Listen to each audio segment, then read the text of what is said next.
to differentiate between some type of crowdfunding that might be charitable crowdfunding or kind of donating crowdfunding.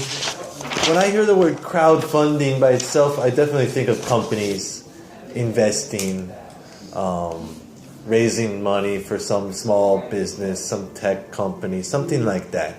Also, they have for charity or for donations, they have similar things, which I'm not sure if you call it crowdfunding. I guess you could call it crowdfunding, so that is why I think they attach the word equity to differentiate from anything like that. But like I said, when I hear the word crowdfunding by itself, that's what I think of, companies and stuff like that.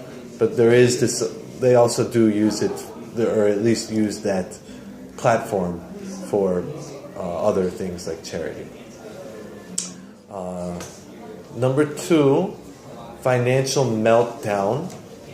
So I think you guys might understand this one too. Meltdown, collapse would be a word that you could substitute. This term is probably most commonly used for a large-scale economy, right?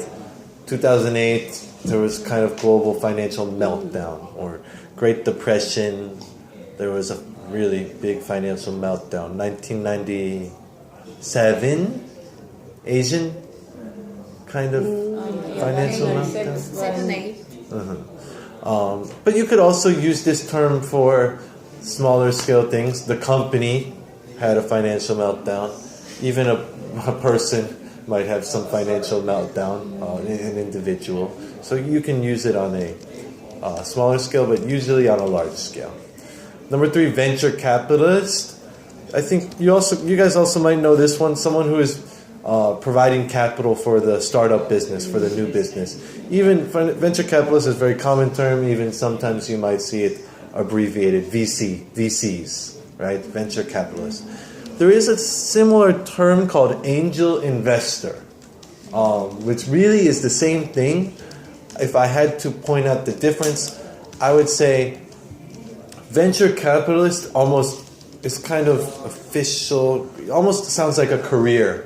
You know, what do you do? I'm a doctor, I'm a teacher, I'm a venture capitalist. It sounds like a job. That is what you do. It's very professional. Angel investor, you know, maybe I am just a doctor, rich guy. I can be an angel investor for you who is starting your small fashion business or whatever. You know, angel investor is just someone who provides the money for the startup business. Very similar terms. Venture capitalist, like I said, sounds like it's an actual career. Number 4, think outside the box. This is a useful idiom. It means think in a new way, think in a creative way, think differently, think originally. A lot of times, if there's some project, your boss might tell you, hey, you need to think outside the box on this one. Meaning on this project, you need to think outside the box. Think of something new, do something different, do something exciting. In the box is just everything that's normal, already been done before, nothing new, nothing special. Number 5, test the waters. This is another useful idiom, which means kind of try something out, see how it works. I think probably the way this one started, if you go to the beach or even swimming pool, maybe the first thing you will do is stick your foot in the water to see if it is hot or cold, right? You are testing the water. How is it?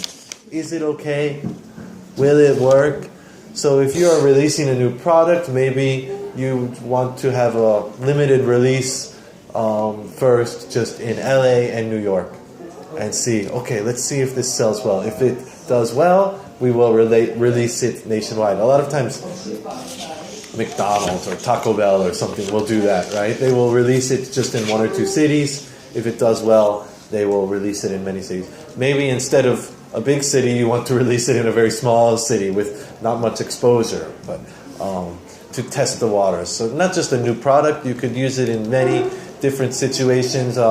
Maybe you don't like your job and you want to start looking for a new job, so you're going to test the waters. You might send your resume to 1 or 2 people and ask them if they have any advice or if they know of any open positions. You're just testing the waters. You're not jumping in completely. There are a lot of idioms, expressions we have for that.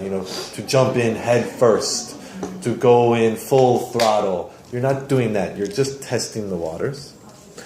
And number 6, the last one, dub. This really just means to give a name to something, to give it a name. A lot of times it's kind of a joking, playful nickname type thing.